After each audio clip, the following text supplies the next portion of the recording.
The White House, he signed an executive specifically for HBCU. The White House initiative to promote excellence and innovation at historically Black colleges and universities. I think that's a great idea. So it says purpose. Historically Black colleges and universities, HBCUs, remain integral to American students' pursuit of prosperity and well being, providing a pathway to a career and better life.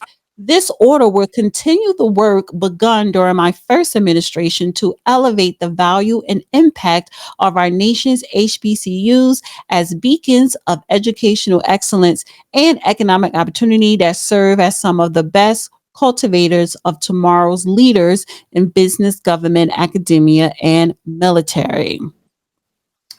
Now, it's a whole list of things here. And I must say that I am really impressed and I agree. Can I just go straight to what stuck out the most Go for me? ahead, please.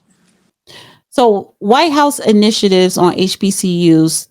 There is hereby established the White House initiatives on historical Black colleges and universities, housed in the executive office of the president and led by the executive director designated by the president. So here's the list of executives. For me, well, all of them I agree with, but more particularly, B, upgrading institutional infrastructure, including the use of technology to ensure long term visibility of these institutions, right? Because a lot of HBCUs need better infrastructure and they need better advanced technology, especially when we're talking about broadband. Fostering private sector initiatives and public, private, and philanthropic partnerships to promote centers of academic research and program excellence at HBCU. And the next one for me was is G, partnering with private entities and elementary and secondary education stakeholders to build a pipeline for students that may be interested in attending HBCUs and promote affordable degree attainment. And H, encouraging states to provide the required state matching funds for the 1890 land grant institutions, collaborating with Department of Agriculture and state governments to establish a framework for addressing barriers to accessing federal funding to ensure that HBCUs receive the maximum funding to which they may be entitled. So it's a lot of things here that I think may have been overlooked in the Biden administration. And he also indicated here at the bottom that Executive Order 14041 of September 3rd, 2021, the White House initiative on advancing educational equality, excellent economic opportunity through historical Black colleges, is hereby revoked. Within 14 days of the date of this order, the administration of the Environmental Protection Agency shall terminate the historically Black colleges and universities and minority serving institutions advisory council. Now, he also indicated here he wants to annually convene a White House summit on HBCUs to address matters related to initiatives, mission, and functions. So it's like, listen, you have front row seat, my full attention, an annual summit here at the White House to address and to discuss your mission, the functions, and any progress or any degress, and where improvement needs to be. So I think that's great. What are your thoughts? Historical Black colleges and universities used to be what was available to most Black Americans in the time of segregation. They had a vital function then. Right now, they become second tier universities or collegiate opportunities for those who can't make it mainstream. The problem with the HBCU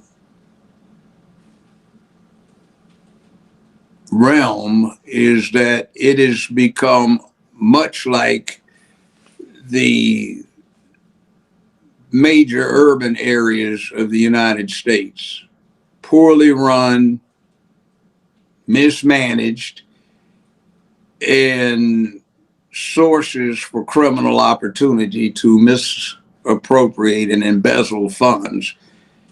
And unfortunately, I've seen many instances where what goes on in HBCUs is essentially criminal. People are stealing, and a lot of HBCUs have been letting go the complete slate of their staffs because things are going down. We have here in Memphis, Lemoyne-Owen College. It used to have several thousand, quite a few thousand students. Now they don't even have 450 students enrolled, and they used to have almost 5,000 because of mismanagement. The institution has fired everybody from the director all the way down to deans of admission, and now they've got new people in trying to pick up the pieces and redeem that institution that goes back to the latter part of the 19th century. But that's so typical. People come in that I have talked to who have been brought in to get the books and accounts squared away for HBCUs, and they've just thrown up their hands in disgust and then discovered that they were brought in to be convenient scapegoats. So the blame for the mismanagement and the misappropriation can be put on their shoulders. And it's like the Black Bar Association, for example. It used to have 86 some thousand dues paying members. Now it's dropped down to just a scant number because the administrations of the National Bar Association have been misappropriating money and running a little social club rather than a business facility. So for some reason, it looks like when the down and out people get in charge, they outdo the people that were at one point discriminating against them and doing wrong to the people that they're supposed to be serving. So I think if you're going to help out the HBCUs, somebody ought to get in and first off audit every damn one of them. And I know that's Well, unpopular, but I'm kind of a law and order guy, and that's what I've been doing for decades, and I don't like what I see. Now, my old man went to Howard.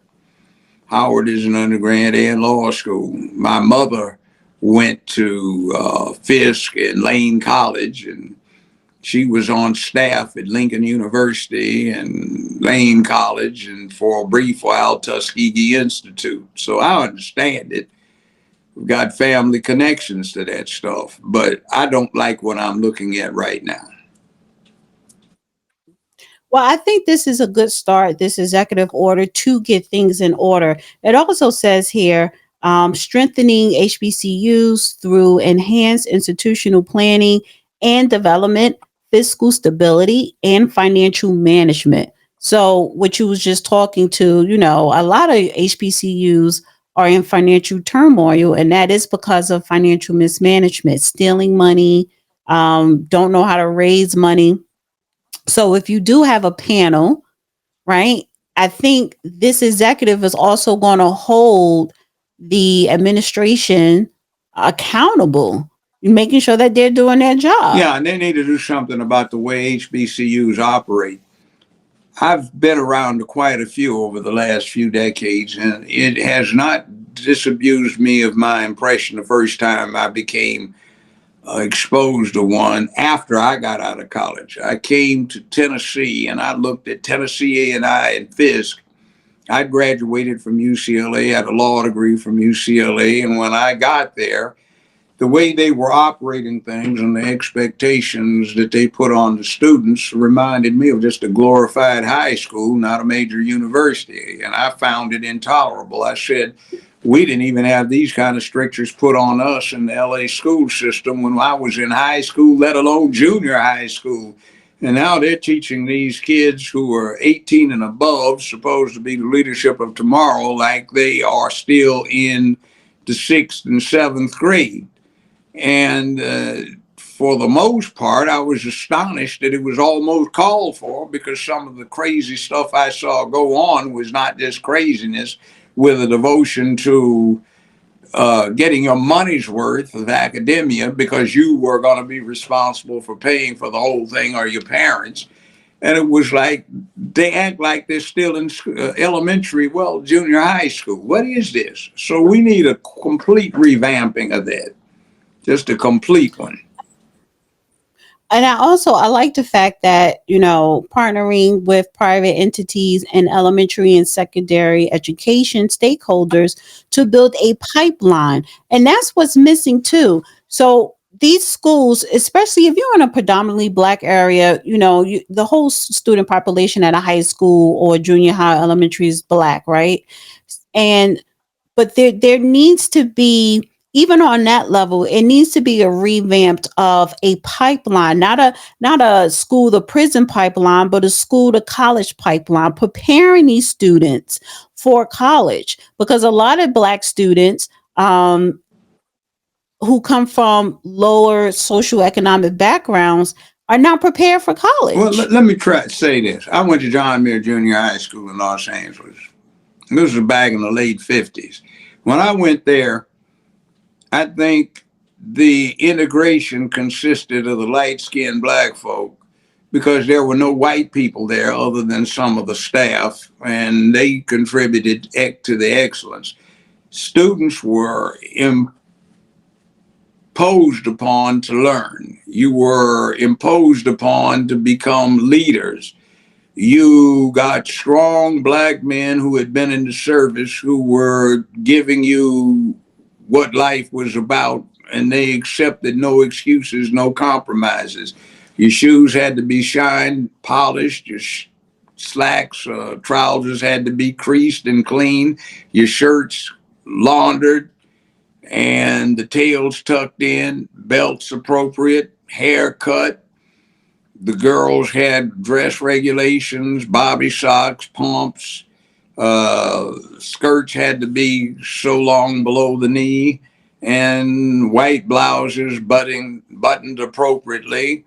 No jewelry, this kind of thing. And our job was to learn. Our job was to understand that discipline was important, that we had to be orderly if we were going to learn, and that was enforced and that was expected. A lot of people that went to John Muir Junior High School, which is still located on about 62nd in Vermont and Los Angeles, down in the hood. And a lot of those people came out and went someplace and did a lot for the area and the country over the intervening 65 years. So a black school can promote excellence, but I don't see that now. I see it just as an excuse for mediocrity, and that needs to change. And I'm sorry if I offend anybody, because that also applies to predominantly white schools. They are agenda driven, social agenda driven, rather than being driven by the pursuit of knowledge, Renaissance level knowledge, all across the spectrum. And until we do something about that, we're falling further and further behind in the world, and we'll soon be in a sorry position like Great Britain was, in this case, probably supplanted by the People's Republic of China and a resurgent Russia. I just want to read off a couple more things in this initiative that is going to be facilitating with HBCUs, providing professional development opportunities for HBCU students to help build America's workforce in technology, healthcare, manufacturing, finance, and other high growth industries, sharing administrative and problematic best practices within the HBCU community, addressing efforts to promote student success and retention at HBCUs, including college affordability, degree attainment, campus modernization, and infrastructure improvements. Collaborating with the Department of Agriculture and state governments to establish a framework for addressing barriers to accessing federal funding to ensure that HBCUs receive the maximum funding to which they may be entitled. Collaborating with agencies to improve the Competitiveness. yes, competitiveness of HBCUs for other sources of federal research and development funding, And like I said, convening an annual White House summit on HBCUs to address matters related to initiatives, missions, and functions. Last time I went to an HBCU, which isn't that long ago, I accompanied a lady judge whose daughter was moving into the dorms there and who had just enrolled in her particular school. And we were going over to see one of the deans. So when we got there, there was a fist fight going on out in front of the student union between two parents, two mothers. And they were in a clumsy, awkward, whirlwind fist fight. Their daughters had been in a fist fight an hour or so earlier that the police had to break up because somebody said something bad, supposedly about somebody else on social media. So the mothers joined in. Going over to help the daughter move her stuff up into the dorms, there was a drive that went to the front that was being blocked off because some woman parked her van there and decided to go upstairs, and we were told her feet were hurting, so she couldn't come back down. And the three adult women in their 50s, it looked like, who were occupying the van claimed they did not have driver's licenses, so they could not move the van. So everybody had to wait 45 minutes or so for this woman to come back downstairs and move the van. And that's the kind of thing I have observed too often. And also, the HBCUs are becoming bastions of the Rainbow Cult initiative that we've just heard about relative to, as Justice Kanjay Jackson says, if you don't like it, you can go pick another public school to take your child to, which makes me wonder if she's Well, ever associated with public schools. So, so here's the thing.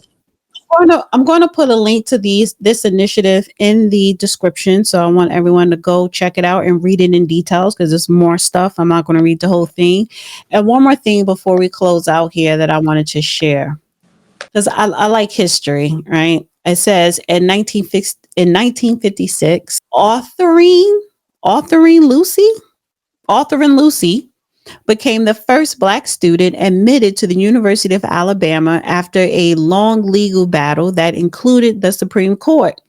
Riots ensued, and she was expelled 3 days later for her own safety. I So, remember that.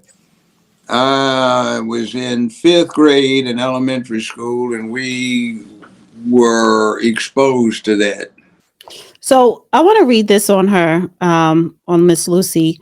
It says, so Miss Lucy became friends with Polly Mayers at Miles College.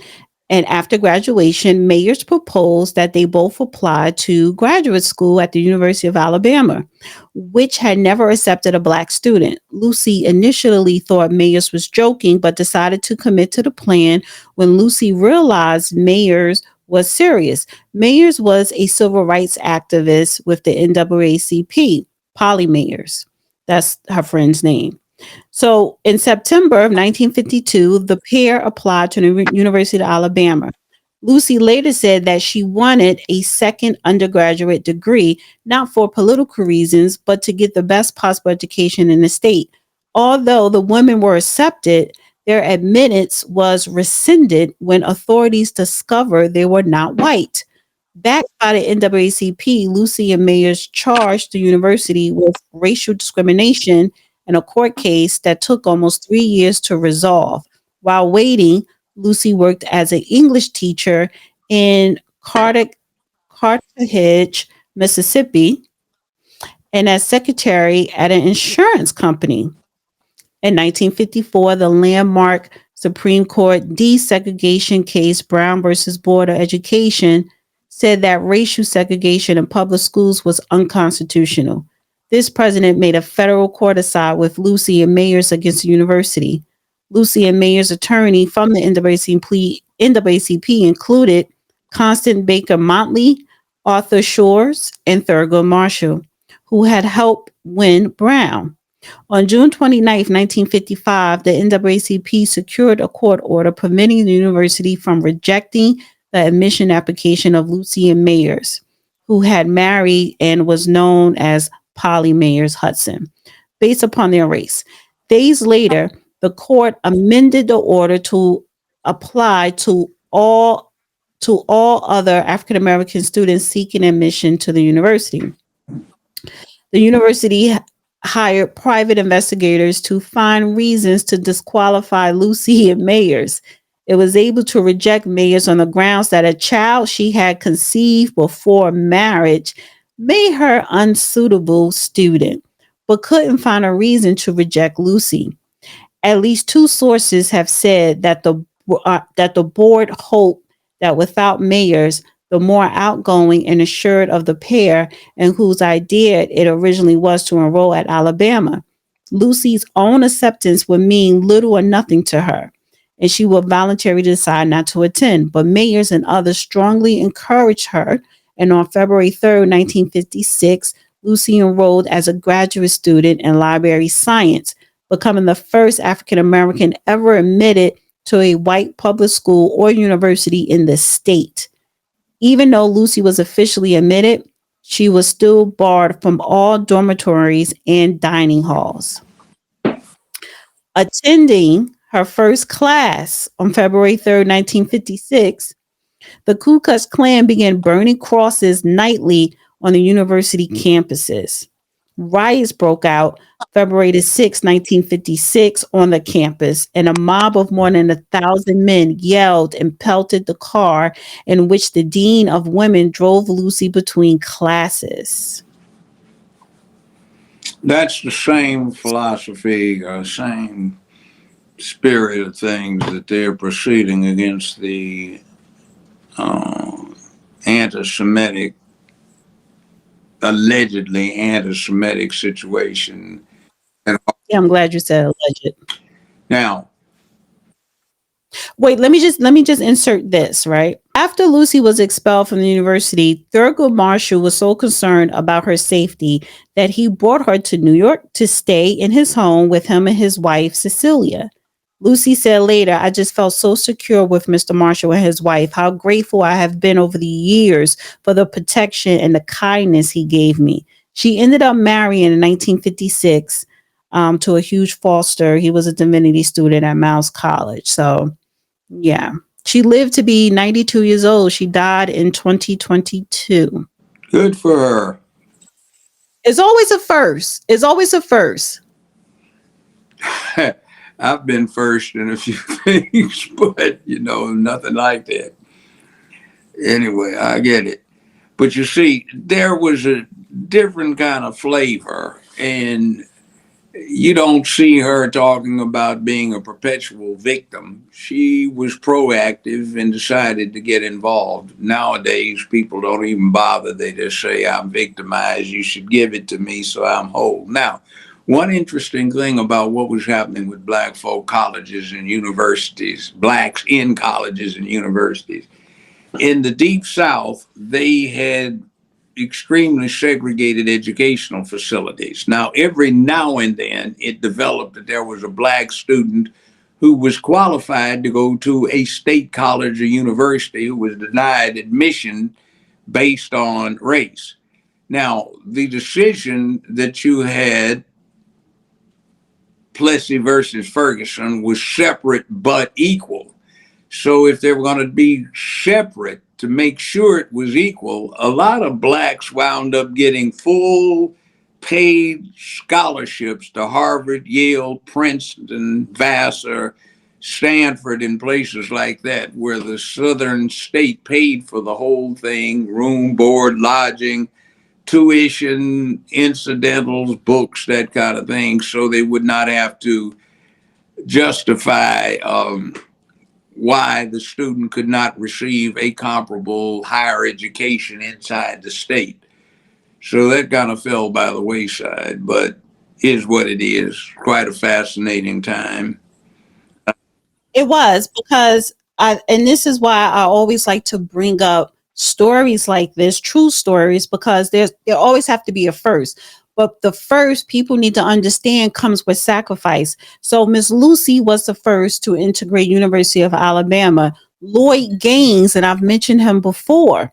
He sued the University of Missouri to challenge his policy that barred him from attending law school in his home state merely because of his race. And he won. And Thurgood Marshall used his case for his to push against, to for the Brown versus Board. That's one of the cases Thurgood Marshall used. Lloyd Gaines ended up being killed because he disappeared and was never found again. But he knew the consequences, but he still pursued it. Why? Because people during that era knew the stakes were high and they were doing it for a greater cause for my generation and younger. I get it. And that cannot, I, you get what I'm saying? So that has to be embedded in Black American youth and Black American young people and all back and Black Americans' head. That should be embedded and have that understanding. but they And even don't all because they Americans. think they're entitled, and just because they're black, they should get it. I remember the first time I went to juvenile court in Memphis and Shelby County. It was 1973 or 1974. And the system had just been integrated for a little more than a year. In other words, black lawyers could, the few that they had, all could fit in a room. I think there were about 6 or 7 in Memphis.